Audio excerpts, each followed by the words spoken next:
এবং এমনকি বিজ্ঞাপনও তৈরি করে। তাহলে এই দয়াল চাঁদরা যদি এত কিছু অজপাড়া গ্রাম থেকে, পঞ্চগড় জেলা থেকে, অজপাড়া গ্রাম থেকে যদি এত কিছু করতে পারে, তাহলে আপনার আমার সন্তান কেন বা পারবে না? আপনার সন্তানের হাতে একটা মোবাইল আছে, স্মার্টফোন আছে। তাকে একবার জিজ্ঞাসা করুন তো, সে কি কখনো 10 মিনিটস স্কুলের ভিডিওগুলো দেখে? অবশ্যই না। এজন্য আয়মান সাদিক একটা কথা বলেছিল, তুমি বারবার ভুল করবে এবং বারবার ওটাই করবে। ভুল করতে করতে একদিন তুমি সঠিকটা ধরে ফেলতে পারবে।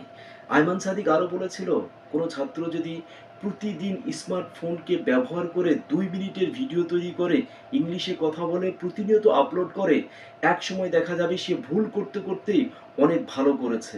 এমনকি মাস্টার ডিগ্রি পাশ করা ছাত্রদের চাইতে খুব ভালো ইংলিশে বলতে পারবে। তাই তো দয়াল চাঁদরা আজ বাংলাদেশের সোশ্যাল মিডিয়া থেকে শুরু করে